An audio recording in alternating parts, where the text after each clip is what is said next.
Bismillahirrahmanirrahim. Assalamualaikum warahmatullahi wabarakatuh. Alhamdulillah, syukurillah, wala haula wala quwata illa billah. Qul in kuntum tuhibbunallah fattabi'ukumullah wa yaghfir lakum dzunubakum wallahu ghafurur rahim. Bapak Ibu semua yang dirahmati Allah, tiada kata yang pantas kita aturkan saat ini kecuali rasa syukur kehadiran Allah Subhanahu wa taala yang telah memberi kita begitu banyak kenikmatan, terutama nikmat iman, Islam, nikmat waktu, niat, semangat, hingga nikmat sehat, sehingga kita bisa jamaah sholat subuh. Dilanjutkan dengan kajian ini, insyaallah semua dalam keadaan sehat walafiat. Amin. Bagi yang dirahmati Allah, selepas kita melewati bulan Ramadan, bulan Syawal, sekarang di Zulqa'dah dan terus nanti Zulhijjah dan seterusnya, tentu kita semua berharap tetap disehatkan oleh Allah dengan berbagai macam mekanismenya itu. Kira-kira puasa kita kemarin berhasil enggak? Sukses enggak? Tentu keberhasilan dari puasa kita itu ya dalam tataran kehidupan kita sehari-hari pasti ditinjau dari dua sisi medis dan sisi teologis. Tadi disehatkan itu salah satu bagian dari yang sisi medis. Dan sisi teologisnya ya apa yang ditulis di ayat yang mewajibkan kita berpuasa itu, ya ayyuhalladzina amanu kutiba ilaikumus syiyam kama kutiba alal ladzina min qablikum la'allakum tattaqun. Orang beriman berpuasa jadi orang yang bertakwa. Maka kalau dikatakan bagaimana indikator keberhasilan puasa kita, ya lihat aja tujuannya itu. Karena orang beriman berpuasa jadi orang bertakwa, maka puasa itu disebut berhasil ketika orang itu mencapai derajat takwa. Cirinya orang bertakwa apa? Ya, yang paling populer di surat Al-Imran 134 itu, alladzina yunfiquna fis sarai wad dharra wal kadhiminal ghaidz wal 'afina 'anil nas. Orang yang menapakkan hartanya di jalan Allah saat lapang maupun sempit, orang yang mampu menahan amarah, dan orang yang memaafkan kesalahan orang lain. Maka ketika pola-pola itu ada dalam kehidupan kita sebelum Ramadan, kemudian menjalankan Ramadan ada perbaikan terkait dengan tiga hal itu, insya Allah puasa kita dikatakan berhasil. Yang dulunya pelit, medit, bin bakhil, akhirnya jadi dermawan. Nah itu berarti insya Allah puasanya berhasil pada konteks indikator yang pertama. Dulu gampang marah, gampang tersinggung, setelah puasa Ramadan jadi orang yang penyabar, insya Allah puasanya berhasil.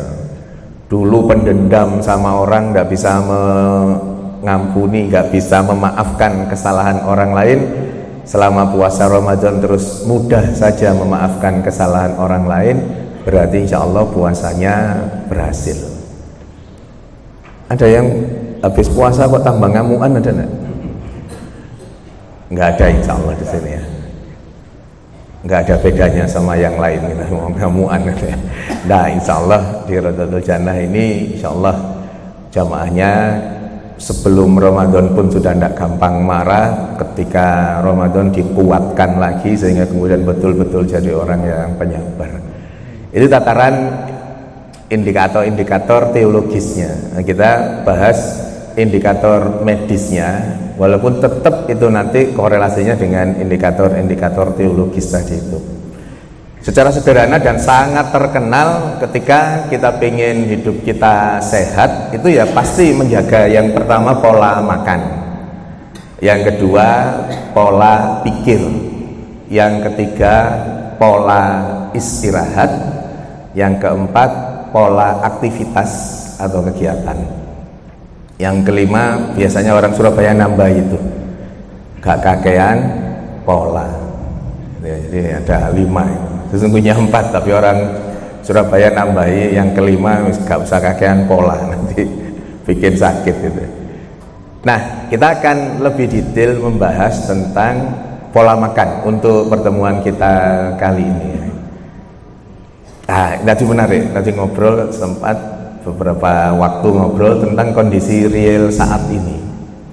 Saat ini kita memasuki musim yang namanya musim pancaroba. panas tahu-tahu hujan deras, panas tahu-tahu hujan deras, gitu ya. Jadi itu yang kemudian menyebabkan penurunan imunitas tubuh kita. Saat ini terjadi kejadian luar biasa kalau dalam konteks medis, hal-hal yang terkait dengan demam berdarah. Kemudian banyak daerah-daerah atau perumahan-perumahan itu yang kemudian melakukan fogging. Itu salah satunya dalam konteks untuk mencegah timbulnya demam berdarah yang terus-menerus berulang nanti. Apalagi terus kemudian KLB itu di satu waktu di satu daerah yang kemudian kejadiannya melebihi batas normatif biasanya, itu sudah masuk dalam kategori kejadian luar biasa. Nah, banyak hal yang kemudian dalam telaah kami di dunia kedokteran, di dunia kesehatan yang menjadi penyebabnya. Kira-kira ini dalam benak panjenengan ya. Sebelum Ramadan, saat Ramadan, Syawal, itu jumlah pasien di rumah sakit itu tambah sedikit apa tambah banyak? Nah, kira-kira sudah dalam benak panjenengan saja.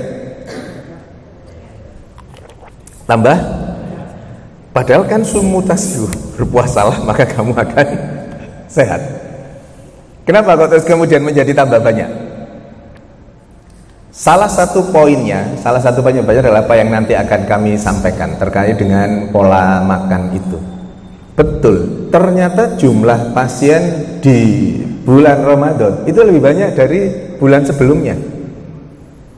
Pada kasus-kasus yang ada di rawat jalan maupun rawat inap. Rawat jalan itu yang di poli spesialis itu, sampai yang kemudian rawat inap yang menginap atau opname di rumah sakit. Terjadi peningkatan signifikan. Baru menurun itu ketika H-1, H-2 Lebaran, itu turun jumlah pasien. Panjenengan pernah tahu nggak ada pasien yang cuti sakit? Jadi H-1 itu pulang. Jadi infusnya dilepas tapi dipasang alat gitu ya. Jadi nanti kalau balik tinggal masukin infusnya lagi. Pulang H-1, H-2 itu pulang, nanti balik H+1, H+2. Balik rumah sakit lagi, diinfus lagi. Itu turun. Tapi kemudian Syawal meningkat lagi. Meningkat terus, sambung dengan sekarang musim pancaroba.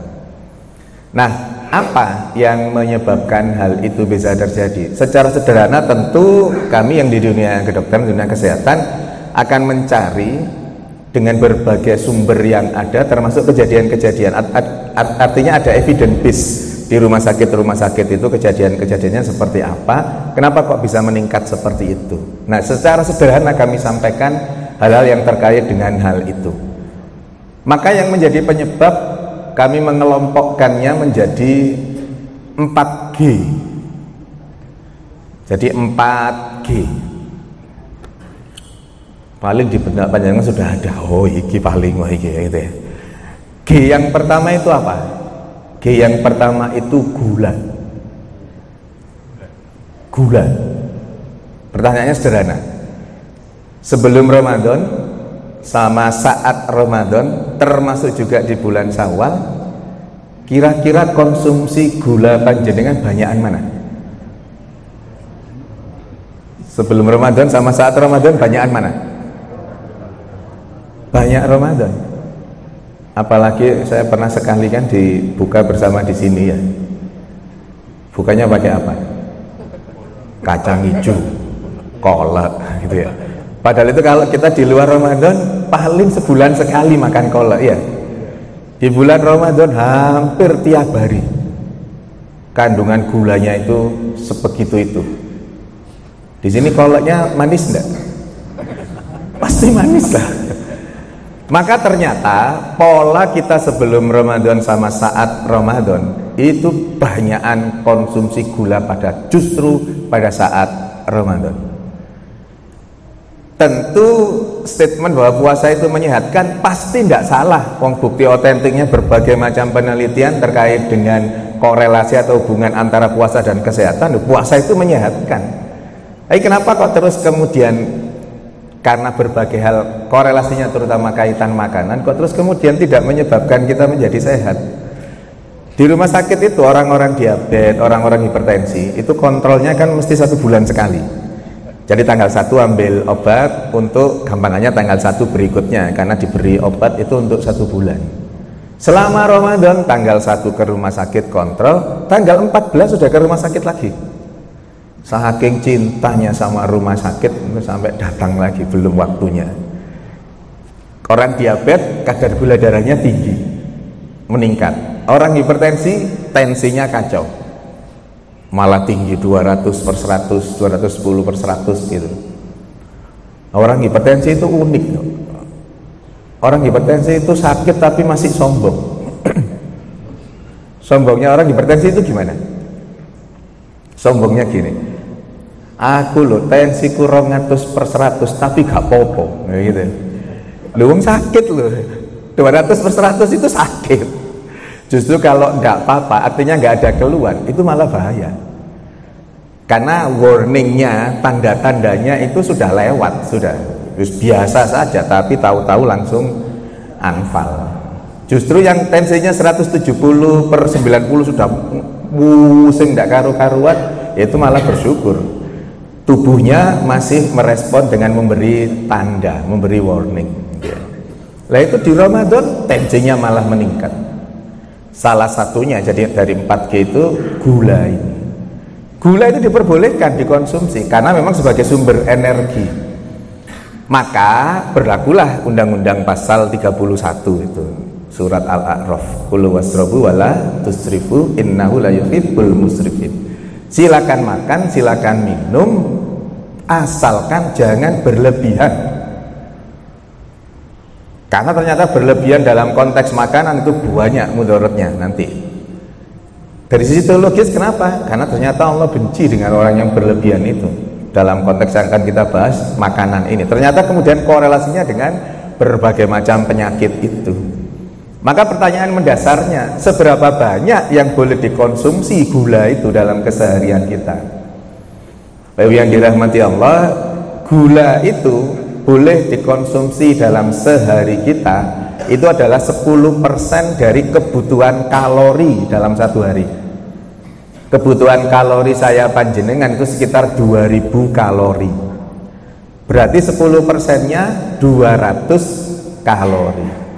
200 kalori itu yang boleh berasal dari gula, dari glukosa yang kemudian berubah jadi energi, yang boleh berasal dari gula itu 10% itu.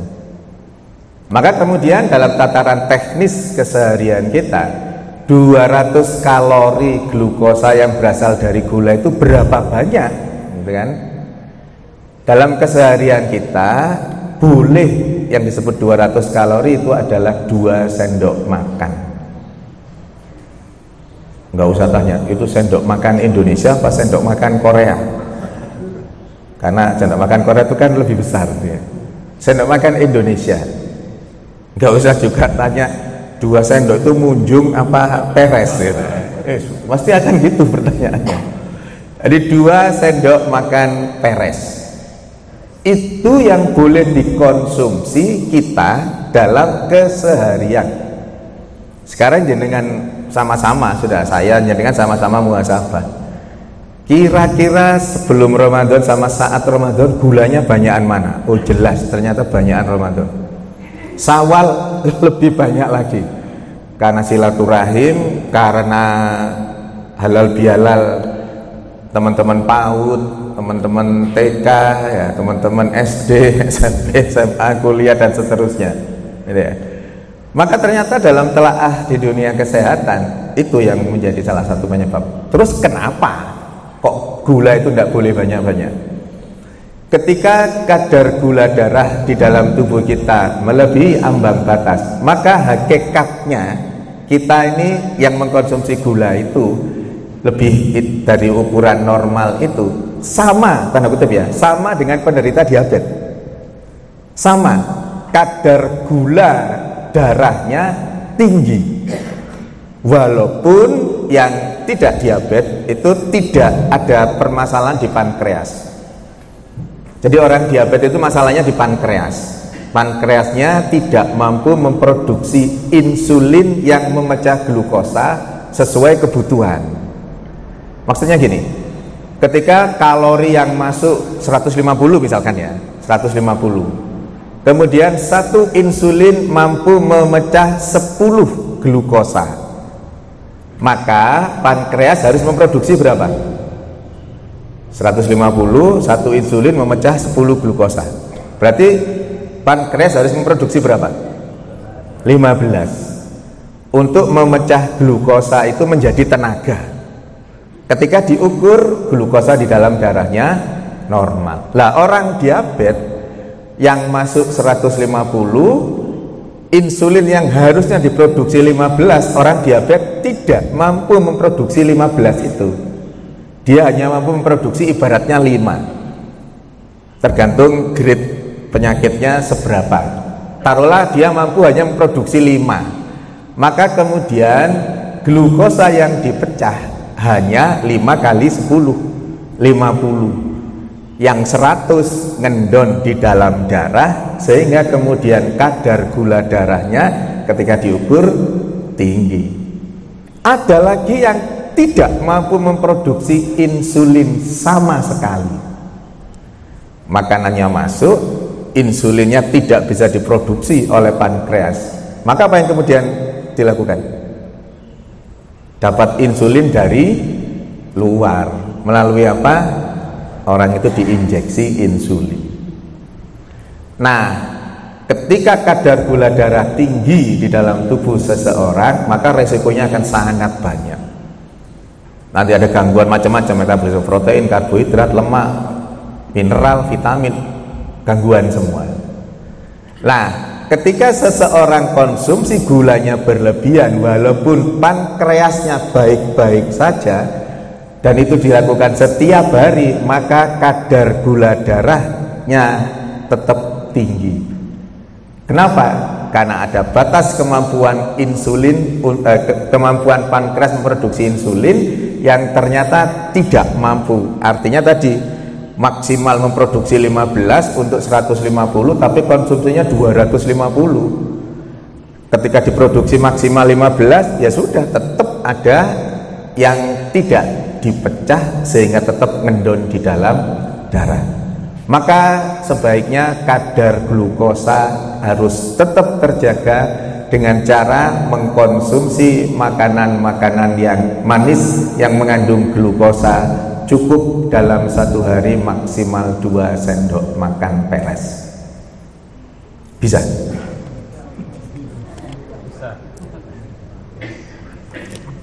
Bisa nggak?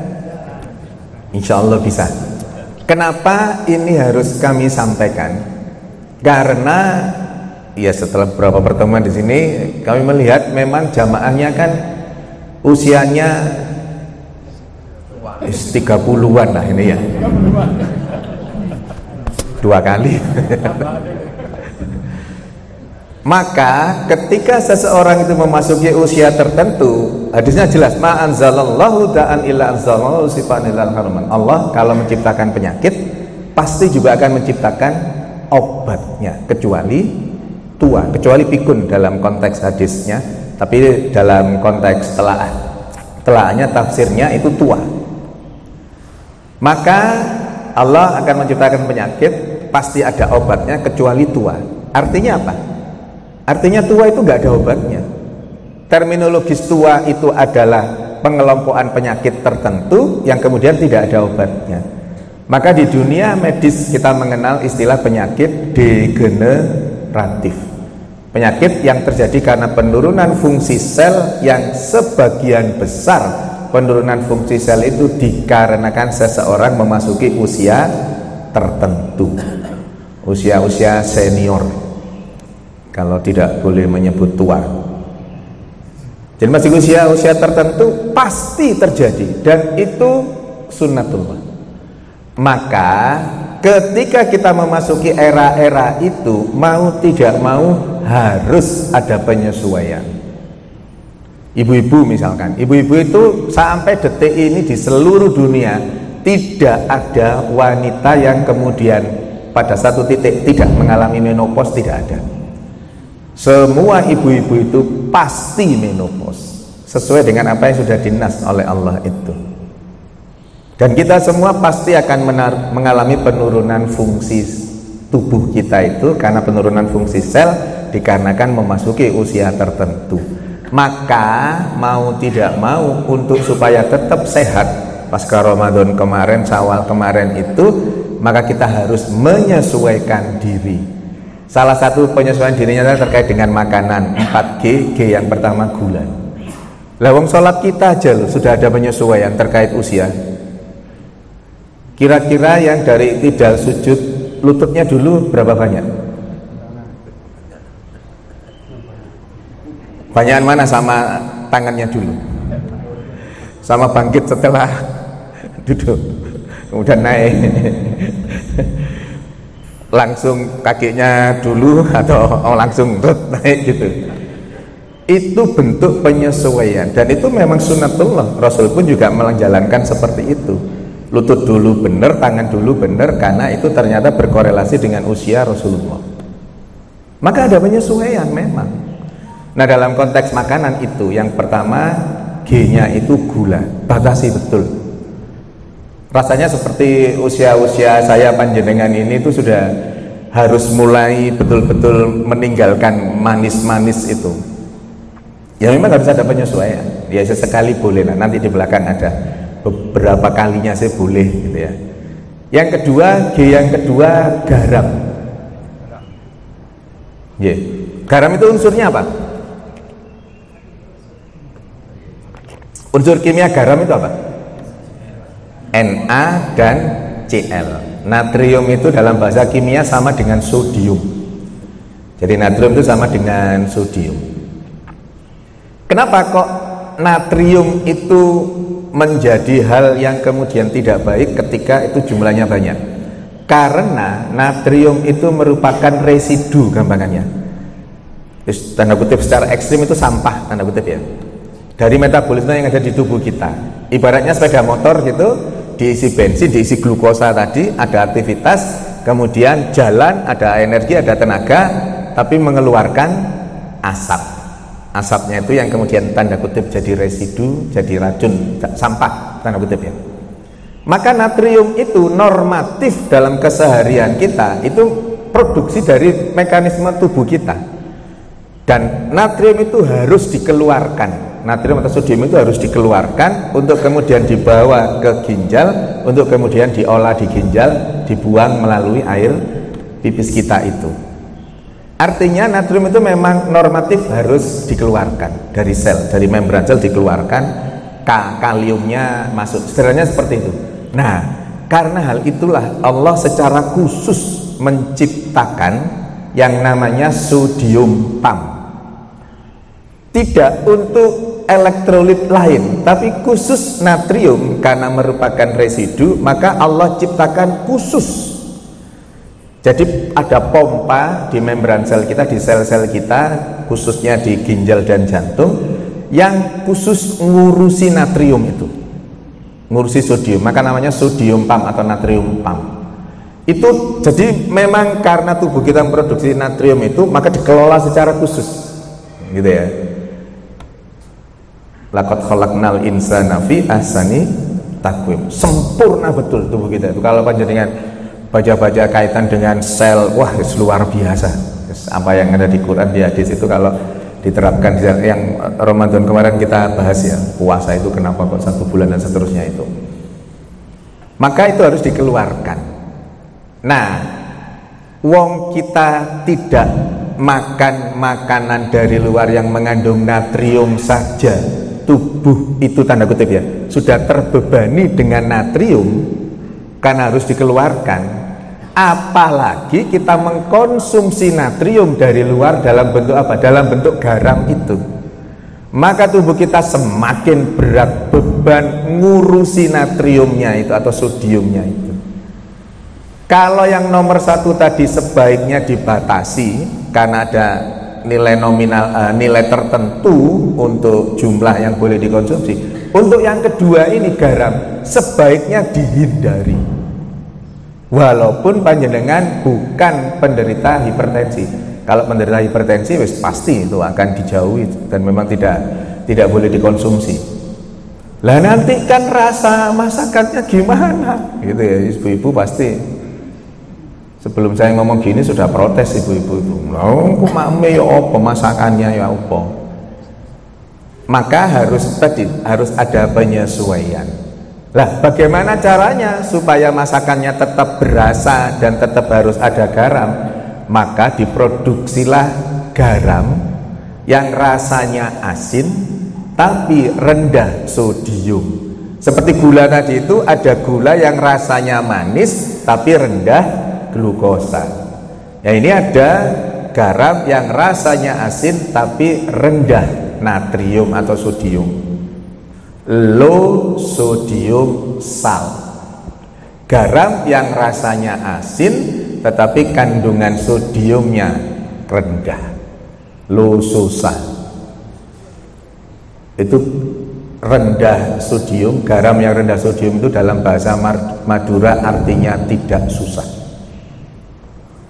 Low salt. Jadi bahasa Maduranya lok susah. Jadi tidak membuat susah garam itu. Dan itu dirilis di Sumeneb pertama kali itu, low sodium salt sesungguhnya. Tapi di bahasa Madura kan artinya tidak susah, tadi itu low susah. Kalau toh harus mengkonsumsi garam, berapa banyak yang boleh dikonsumsi? Panjenengan yang tidak diamanai diabetes boleh konsumsi garam satu harinya 4 gram. 4 gram itu sendok teh pucuknya, itu 4 gram. Kalau sudah diamanai hipertensi 1,8 gram, jadi kan browsing nanti 1,8 gram, jadi pucuknya lagi. Jadi sendok teh pucuknya itu 4 gram, 1,8 ya pucuknya lagi. Maka pada konteks ini ya memang sebaiknya garam itu tidak dikonsumsi. Kalau kau mau ya tadi garam yang rendah sodium. Bagaimana dengan garam Himalaya? Garam Himalaya kandungan natriumnya juga tinggi, walaupun tidak setinggi garam yang biasa dipakai apa? Kapal ya, cap kapal. Iya. Nah, cap kapal itu 396 gram kandungan natriumnya. Kalau Himalaya 360. Jadi tetap masih tinggi walaupun di bawah garam-garam biasa itu. Beriodium, iya benar beriodium, tapi kandungan natriumnya juga tinggi. Maka sebaiknya garam itu dihindari. Kalau toh harus pakai garam, ya pakai garam yang rendah sodium. G berikutnya adalah makanan gurih. Lagi enak-enak kabeh ya ampun. Urip sepisan dikongkon batasi kabeh ngene iki ya karena usia kita sudah harus ada penyesuaian. Gurih kenapa nggak boleh? Karena praktis semua makanan-makanan gurih itu mengandung bahan pengawet. Makanan-makanan gurih itu ada di makanan kaleng, ada di daging olahan, makanan yang berasal dari daging olahan, nugget, sosis, pentol, kornet, nah itu tinggi bahan pengawet. Mie instan itu juga tinggi bahan pengawet. Maka harus diperhatikan betul konsumsi makanan-makanan gurih ini. Kenapa? Karena natriumnya nanti, belum lagi nanti kadar formalinnya. Semua bahan pengawet itu ada formalinnya untuk mengawetkan. Formalin dipakai untuk apa? Iya. Jadi formalin dipakai untuk mengawetkan mayat. Untuk bahan kuliah kedokteran itu, untuk mengetahui pembuluh darah itu, percabangan dan seterusnya itu diawetkannya dengan formalin. Maka ketika kita kemudian sering atau banyak mengkonsumsi makanan-makanan dengan bahan pengawet yang kemudian dijamin rasanya gurih, maka sama hakikatnya kita memasukkan formalin itu di dalam tubuh kita. Dan natriumnya itu yang kemudian berbahaya, karena tadi beban itu sudah sangat tinggi di dalam tubuh kita, maka jangan ditambahi. Dan ternyata pada perjalanannya makanan-makanan yang kami sebut tadi, makanan kaleng, daging olahan, kemudian makanan-makanan yang instan, mie instan, dan kemudian gula, makanan yang tinggi gula, itu semuanya saat ini lagi booming. saat ini lagi banyak-banyaknya dikonsumsi oleh anak cucu kita. Maka data bukti otentiknya gagal ginjal akut pada anak sekarang banyak. Zaman saya panjenengan dulu ada gagal ginjal pada anak? Gak ada. Kami kuliah pun gak ada gagal ginjal pada anak. Sekarang kasusnya tinggi. Kenapa? Karena konsumsi makanan-makanan yang saya sebut tadi. Kenapa kok mengkonsumsi makanan-makanan yang saya sebut tadi itu? Ternyata korelasinya dengan zaman kita masing-masing. Saat ini namanya gen apa? Generasi apa? Yang ada saat ini tuh Gen Z. Gen Z itu lahir tahun 95 sampai 2010. Gen Alpha 2010 sampai 2025 ini. Nanti berikutnya namanya Gen Beta. Sebelum Gen Z, gen apa? Sebelum Gen Z, gen apa? Gen Y. Gen Y itu 2095 sampai 1980. Jadi mundur 15 tahun.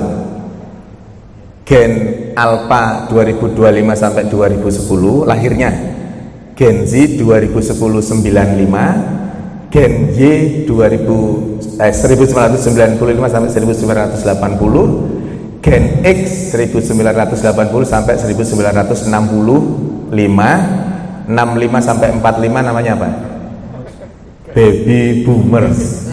Ada yang lahir 45 sampai 65. Nah, itu baby boomers. Kenapa disebut baby boomers? Karena baru merdeka, maka kemudian anaknya yang lahir banyak, maka baby boomers namanya.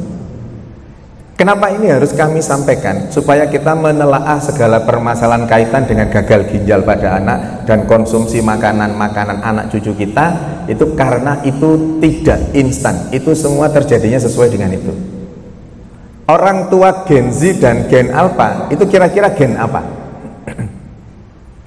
Orang tuanya Gen Z sekarang ini, Gen Alpha, itu orang tua yang lahirnya tahun berapa?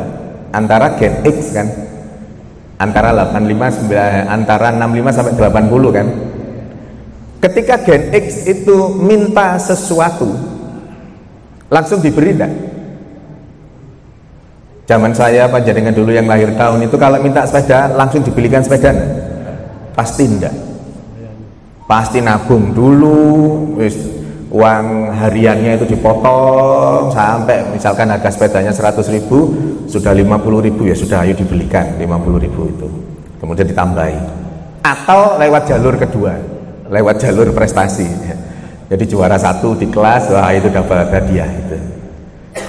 Orang tua anak-anak cucu kita yang Gen Z dan Gen Alpha, orang tuanya Gen X. Ketika Gen X itu kecil, orang tua yang bekerja siapa? Ayahnya saja atau ayah sama ibunya? Ayahnya saja. Maka ketika selepas sholat subuh seperti ini, langsung ibunya di dapur untuk membuat makanan, persiapan untuk sarapan suami dan anak-anaknya. Maka makanannya makanan-makanan yang tidak instan, makanan-makanan yang memang disiapkan. Lah anak-anak Gen Z, anak-anak Gen Alpha, orang tuanya Gen X. Kira-kira dua-duanya bekerja enggak? Bekerja. Karena merasa secara finansial mampu, maka kemudian apapun yang diminta anaknya, hari ini, pagi ini minta, siang sudah ada. Atas dasar apa? Atas dasar rasa cinta dan rasa sayang sama anaknya. Kenapa? Sudah, saya itu kata orang tuanya sudah mengalami ketidakenaan ketika kecil dulu, minta apa-apa kadang tidak dibelikan oleh orang tuanya, maka kemudian saya tidak ingin anak saya menderita seperti saya, maka minta apapun langsung dibelikan, minta apapun langsung diberikan. Akibat itu semua, maka muncullah yang disebut saat ini generasi strawberry namanya. Generasi strawberry itu apa?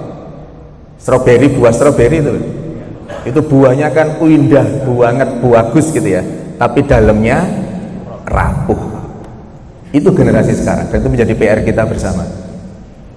Zaman kita dulu ada anak SMP, SMA bunuh diri? Nggak ada, karena kuat, tangguh generasi pada saat itu.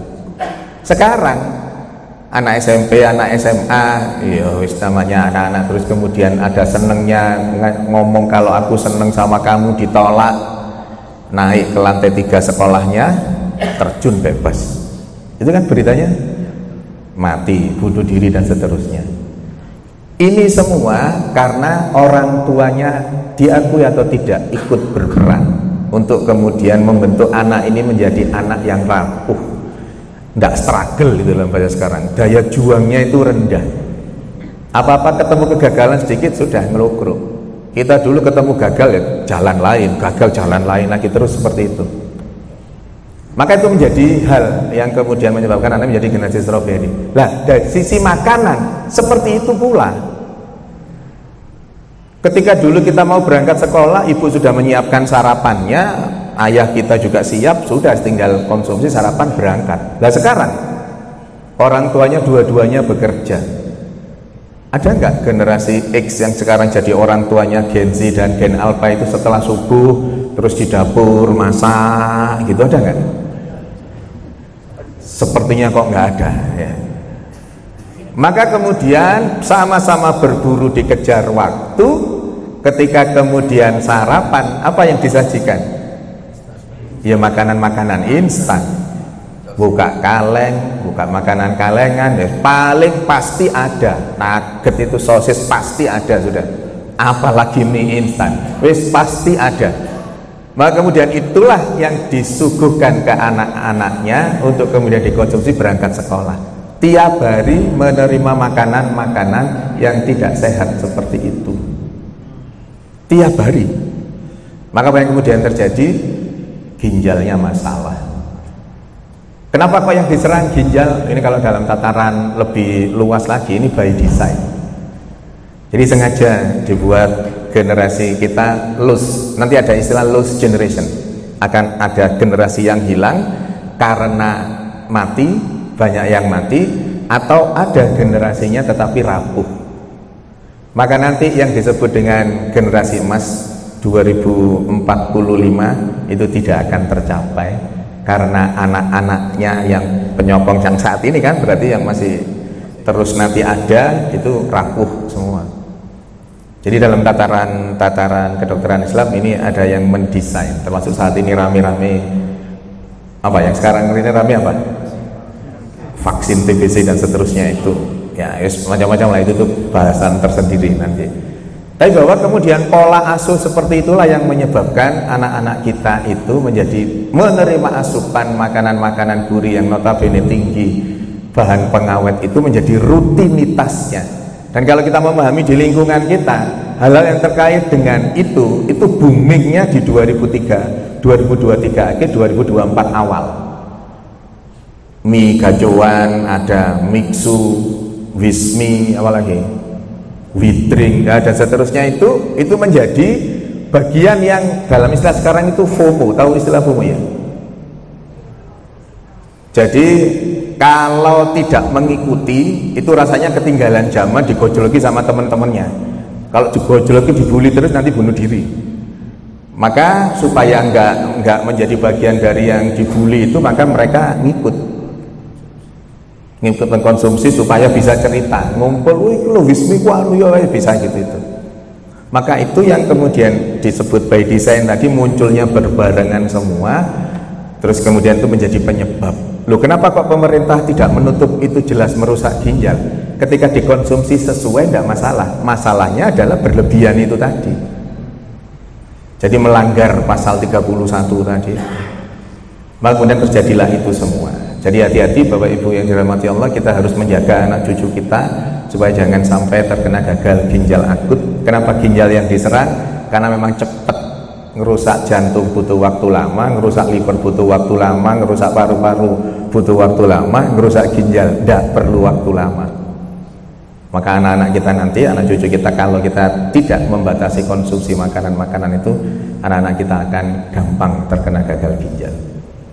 Yang terakhir, G yang terakhir apa kira-kira? Pasti sudah ada di benak jenengan. Apa G yang terakhir? Gorengan. Sama. Ketika sebelum Ramadan sama Ramadan banyakan mana gorengannya? Ini termasuk takmir Rodotul Jannah ini yang menjadi penyebab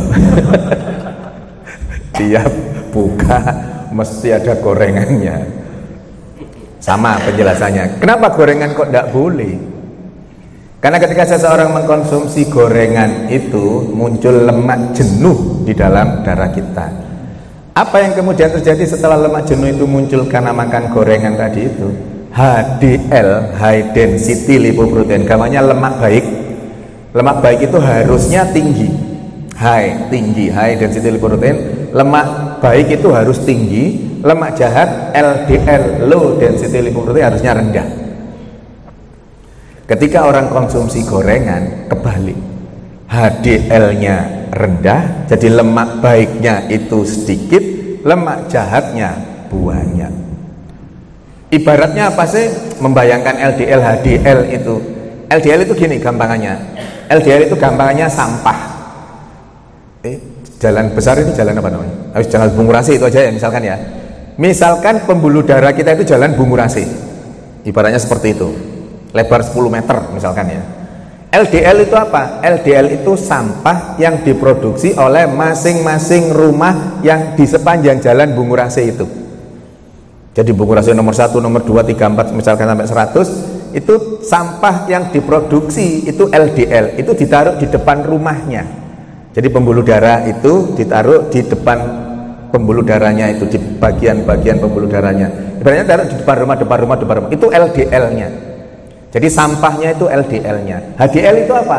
HDL itu truk pengangkut sampah. Kalau normal LDL-nya rendah, sampahnya sedikit, truk yang ngangkut rutin lewat tiap saat, sampahnya diangkut, sederhananya ini ya, dibawa ke ginjal, dibuang di TPA, tempat pembuangan akhir, sampahnya dibuang, dikelola di TPA itu. LDL itu sampah, HDL-nya ini truk yang ngangkut. Sekarang panjenengan bayangkan, LDL-nya yang tinggi, sampahnya buahnya diproduksi, ditaruh di depan rumah sepanjang jalan Bungurasi. Truknya yang lewat, yang mestinya ibaratnya nih ya, ibaratnya tiap 4 jam sekali lewat, sekarang enggak, sehari cuma sekali lewat karena armadanya memang sedikit, sampahnya banyak, armadanya sedikit. Apa yang kemudian terjadi? Di hari itu banyak sampah yang tidak terangkut. Sampah yang tidak terangkut ini nanti di pembuluh darah kita jadi kerak, jadi ada timbunan kerak. Ibaratnya jalan Bungurasi lebar 10 meter, timbunan sampahnya setengah meter ke jalan hari itu. Besoknya tambah lagi setengah meter, tambah lagi, terus seperti itu. Akhirnya pembuluh darah kita ibaratnya jalan Bungurasi itu tadi lebarnya 10 meter, ketutup 6 meter, ketutup kerak di dalam pembuluh darah kita, plak pembuluh darah kita, ibaratnya sampah nutup 6 meter. Ketika nutup 6 meter, apa yang kemudian dilakukan? Apa yang terjadi? Aliran darahnya macet, tanda kutip, tidak bisa lancar. Maka apa yang bisa dilakukan? Dalam konteks pembuluh darah kita, dipasanglah ring. Jadi pembuluh darah kita ini benjol gini, pasang ring. Untuk apa? Supaya jalan yang tadi lebarnya 10 meter, sampahnya pinggirkan, untuk kemudian dipasang ring, lebar jalannya tetap menjadi 10 meter, tapi kan bendol. Bisa dipahami ya? Pembuluh darah gini, ini 6 meternya tadi ibaratnya 60%-nya dipasang ring, maka sederhananya gitu, bendolnya ke bawah, kan ditekan. Itu yang berpotensi robek. Ketika robek nanti kemudian timbul perdarahan dan macam-macamnya itu, maka dipasang ring itu ada batasannya. Ketika sudah 70%, rata-rata dokter tidak berani masang ring. Ketika tidak dipasang ring, apa yang kemudian dilakukan? Di bypass. Jadi ibaratnya ini pembuluh darahnya, di sini ada timbunan tadi 6 meter itu, dibuat pembuluh darah baru dari sini, tidak melewati jalan macet tadi, dibuatkan di bypass. Ibaratnya Sidoarjo itu lingkar timur, Jadi enggak lewat tengah kota karena di situ macet, timbunannya 60% tadi, maka dibuatkan bypass. Diambilkan pembuluh darah dari paha biasanya, dipasang di pembuluh darah jantung yang tadi sumbatan tadi untuk dibuatkan bypassnya, dioperasi, operasi besar. Operasinya keren dalam tataran medis, itu termasuk operasi sulit. Dulu itu sudah dari dulu memang operasi sulit. Tapi yang enggak keren itu penyebabnya. Bypass pembuluh darah jantung, penyebabnya apa? Gorengan. Kan enggak elit ya. Makanya gorengan itu sudah ditinggalkan. Apalagi yang gorengan yang jenengan belinya maghrib jam 9, jam 10 masih renyah, masih kriuk-kriuk. Enak iku nduk kono iku tuku gorengan nduk kono lho enak. Tuku maghrib jam 10 masih kriuk-kriuk. Padahal kalau jenengan goreng sendiri maghrib isya wis melempem. Diduga kuat dalam tataran teoritis medisnya yang seperti itu gorengnya sama plastiknya. Jadi wajannya itu beli minyak curah, karetnya dihilangi, dikeluarkan, seplastik-plastiknya dimasukkan. Memang seperti itu, makanya renyah masih ada. Maka ini bukan mendiskreditkan orang jual gorengan ya. Kalau jual gorengan tetap jujur, tidak harus pakai plastiknya dicemplungin gitu, itu insya Allah rezekinya ditanggung oleh Allah kan. Pasti karena itu baik untuk orang-orang, tidak kemudian memperburuk kondisi. Maka untuk gorengan sebaiknya itu dihindari. Lah terus bolehnya makannya berapa lama? Boleh dalam tataran teori karena itu nanti urusannya sama ginjal. Boleh jenengan konsumsi mie instan itu boleh. Senin mengkonsumsi mie instan, nanti Jumat baru boleh lagi. Butuh waktu 5 hari untuk ginjal itu membersihkan racun-racun, sampah-sampah dari yang dikonsumsi tadi itu. Jangan kemudian sama membuat ini aja. Senin makan mie instan, Selasa nanti makan sosis, Rabu makan nugget, podo ae itu. Maka konsumsilah balik back to nature seperti kita dulu. Terus makan-makan sayur-sayuran, buah diperbanyak. Itu yang memang harus dilakukan ketika memasuki usia-usia di atas 50 tahun. Memang harus ada seperti itu. Sekali lagi memang harus ada penyesuaian ya. Jadi Bapak Ibu yang dirahmati Allah, kalau pengen tetap kita disehatkan oleh Allah dan insya Allah dipertemukan dengan Ramadan tahun depan, kemudian kita tetap dengan puasa kita dan tubuh kita semakin disehatkan oleh Allah, tidak ada cara lain bagi usia-usia seperti kita maupun usia-usia yang lebih muda. Dalam konteks makanan paling tidak kita harus membatasi 4G itu. G yang pertama gula yang harus tetap dibatasi walaupun itu dibutuhkan oleh tubuh kita dengan batasan 2 sendok makan peres tadi itu. G yang kedua garam sebaiknya dihindari. Kalau kita mau mengkonsumsi, belilah garam yang rendah sodium. Berikutnya makanan-makanan gurih sebaiknya dihindari sama sekali, termasuk juga gorengan. Bolehnya adalah paling tidak jaraknya selisih 5 hari. Orang Indonesia ini kan kalau dalam tataran medis itu aneh. Makan nasi, lauknya mie. Nah ini sama-sama karbohidratnya. Mie itu nggak ada gizinya, gitu gampangannya ya. Mie itu nggak ada gizinya, ya isinya karbohidrat sama micin itu, sama pengawet tadi itu. Maka kalau mie yang sehat dipastikan rasanya tidak enak. Ayo jenengan beli yang mie mahal-mahal itu yang kemudian tanpa bahan pengawet itu pasti tidak enak. Tidak seenak mie yang mengandung bahan pengawet. Jadi sekali lagi Bapak yang dirahmati Allah, untuk menjaga kesehatan kita dalam konteks makanan keseharian kita termasuk minuman adalah hindari 4G tadi itu. Itu yang bisa. Ada forum tanya jawab? Enggak ya? Kalau sudah surut ya? Ada? Boleh ya? 2 sendok ya.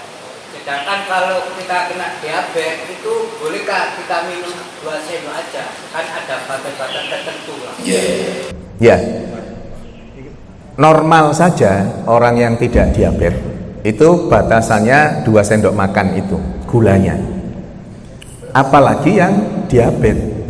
Yang diabetes itu wong tidak ada gulanya sama sekali aja, insulinnya tidak mampu diproduksi seperti yang saya sampaikan tadi, maka sebaiknya, sekali lagi, sebaiknya orang diabetes itu ya tidak konsumsi gula.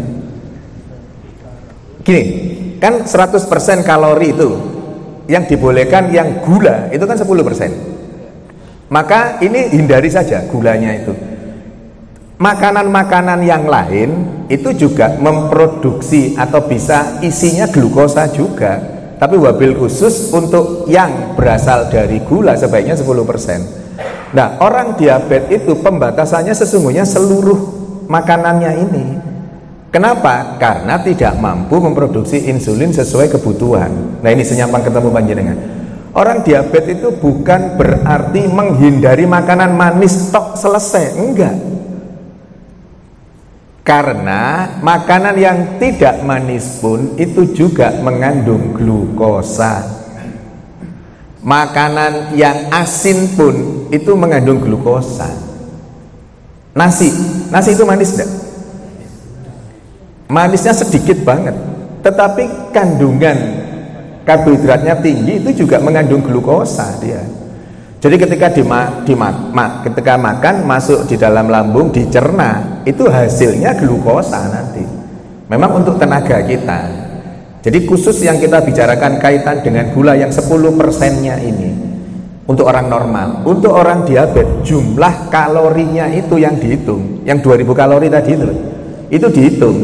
Makanya kalau orang diabetes yang betul-betul menerapkan pola makan diabetes, makan pagi gini ini dihitung tempenya 1 iris ukuran sekian karena kandungan kalorinya sekian, nanti telur itu sekian, itu dihitung betul kalau orang diabetes itu.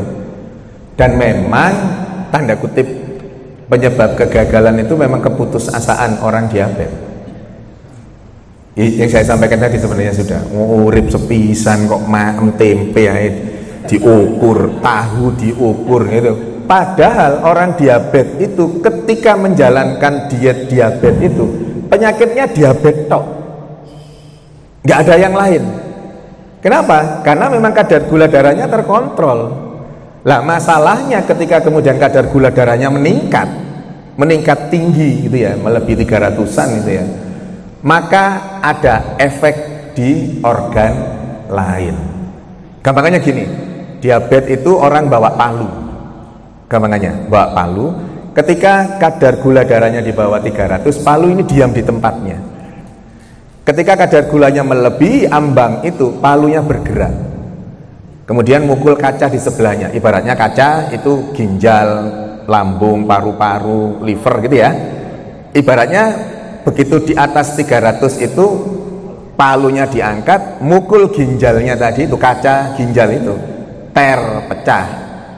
Kadar gula darahnya diturunkan, gampang itu, diinjeksi insulin turun sudah. Diinjeksi insulin turun di bawah 300, palunya ditempatkan di tempat semula, nggak gerak kemana-mana. Masalahnya ginjalnya sudah kadung pecah, ginjalnya disusun lagi, kacanya nggak bisa. Itu yang menyebabkan orang diabetes dapat tambahan, nanti ada gangguan ginjal, livernya bermasalah karena kadar gula darahnya kadung pernah tinggi sekali. Itu masalahnya. Jadi kalau orang diabetes terus kemudian istiqomah dengan terapinya, istiqomah dengan pola makannya, sakitnya ya diabetes tok itu, nggak ada komplikasi lain. Jadi dijaga terus itu akan tetap normal, baik-baik saja. Maka jawabannya, ketika orang normal saja 2 sendok makan, ya apalagi diabetes gitu. Sebaiknya sebaiknya 4G itu dihindari untuk kemudian kita bisa disehatkan secara optimal oleh Allah dengan segala ikhtiar kita. Wa laisa lil insan illa ma syaa. Allah akan memberi sesuatu sesuai dengan apa yang kita ikhtiarkan itu. Kalau kita berikhtiar dengan 4G, insya Allah juga akan disehatkan oleh Allah. Ya. Ustaz, terima kasih. Kita ini rata-rata sudah senior. Tadi selain 4G yang kita hindari atau dilawan, ini terkait dengan konsumsi kita yaitu makan asin. Pertanyaannya, kalau pada malam hari itu dengan usia yang senior itu harus segera kita tidak makan nasi. Itu yang pertama. Yang kedua, rata-rata ini apalagi habis sahur itu toilet itu penuh rata-rata begini. Pertanyaannya, apakah dengan kita sering buang air kecil itu kalau kita atau apa ya ini terganggu atau memang harus begitu banyak buang air itu sehat atau ya. Yang terakhir dulu, nah, karena didengar yang paling akhir. Apakah sering buang air kecil itu menunjukkan indikator sehat tidaknya seseorang? Normatif ketika memasuki usia-usia tertentu 50 tahun ke atas, bapak-bapak ini sebagian besar diberi pembesaran prostat. Ketika diberi pembesaran prostat itu, maka yang terjadi adalah jadi sering pipis. Ketika selesai pipis pun merasa belum selesai, tapi sudah tidak ada yang bisa dikeluarkan, tapi belum selesai itu karena masih ada sisa di kandung kemih. Kenapa kok bisa seperti itu? Karena saluran setelah kandung kemih kepepet sama pembesaran prostat itu. Jadi salurannya kepepet gini, nah, jadi mengecil, akhirnya tidak lancar pipisnya. Memulai pipisnya sulit, ketika selesai pipis juga masih merasa belum selesai sebenarnya, tapi sudah tidak ada yang bisa dikeluarkan. Nah, ketika bicara kaitan dengan hal itu, berarti ada indikator tanda-tanda prostat, pembesaran prostat itu terjadi, gitu ya. Tapi ketika Ramadan itu menarik. Oh, ini bahasan sendiri, bahas ginjal karena niat. Jadi niat puasa Ramadan itu efeknya luar biasa. Niat yang lillahi ta'ala itu berkorelasi dengan tubuh kita. Lah ginjal itu, karena tadi menyebut sahur, ginjal itu kan tugasnya untuk membersihkan kemananya racun dan proses-proses yang ada di dalam tubuh kita. Sementara kan kita tidak minum sama sekali antara sahur sampai buka itu. Ginjal dapat informasi dari otak bahwa dari niat lillahi ta'ala kita itu, niat puasa Ramadan, diinformasikan oleh otak kita ke ginjal. Kini sesuk poso. Maka sederhananya ya, ginjal itu mengerjakan aktivitasnya, tugas-tugasnya satu hari itu setelah sahur itu. Maka ketika Ramadan selepas sahur menuju ke subuh itu kita akan sering pipis. Itu normal ketika kita puasa Ramadan. Akibat apa? Akibat dari niat yang lillahi ta'ala kita itu, otak hipotalamus lebih spesifiknya lagi memerintahkan ginjal, memberitahu ginjal, sesuk awake dhewe poso, tugasmu selesaikan. Karena nggak dapat asupan minum sama sekali karena kita puasa, maka tugas ginjal diselesaikan di awal ketika kita dapat asupan minum di saat sahur. Maka antara sahur sampai nanti suruk itu akan sering pipis. Normal kan berarti. Nah, maka ada dua hal. Kalau tadi pembesaran prostat ya efeknya seperti itu, karena ginjal kita puasa itu juga seperti itu. Sama-sama sering pipisnya. Ya tinggal kemudian kita mendiagnosanya apakah ini prostat atau memang itu normatif. Jadi jawabannya ada dua, bisa normatif, bisa prostat.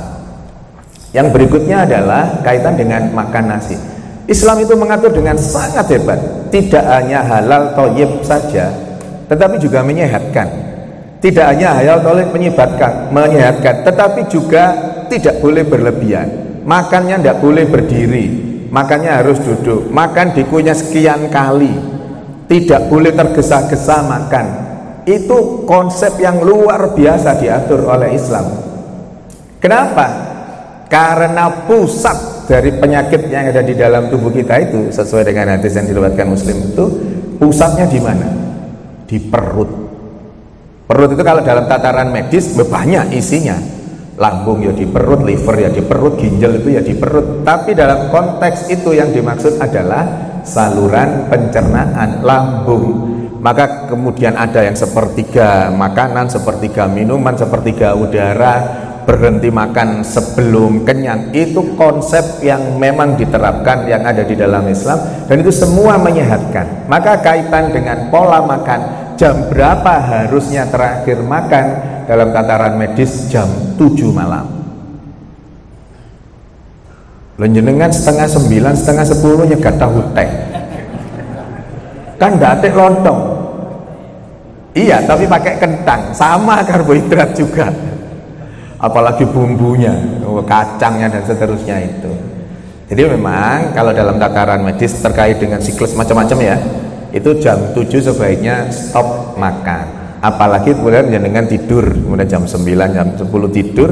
Kenapa? Karena lambung butuh waktu untuk mengosongkan, untuk mencernanya itu.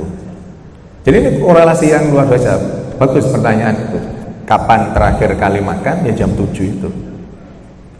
Ya, jadi ya memang seperti itu. Rasulullah memang kalau kita bahas 24 jam aktivitas Rasulullah gitu ya, menyehatkan semua gitu ya. Jadi insya Allah kita dengan menerapkan apa yang sebagian kami sampaikan hari ini, itu bisa membuat kita menjadi lebih sehat, disehatkan oleh Allah, dijauhkan dari penyakit apapun itu. Mari kita tundukkan kepala sejenak, berharap kepada Allah semoga kita selalu diberi kesehatan yang optimal, dijauhkan dari penyakit apapun, dan apabila ada di antara kita atau keluarga kita yang sakit, semoga bisa segera diberi kesembuhan. Amin. Semoga ada manfaatnya. Mohon maaf kalau ada sesuatu yang kurang berkenan dari saya cukupkan. Nasrul minallah wa fathun qarib wa basyiril mu'minin. Wassalamualaikum warahmatullahi wabarakatuh.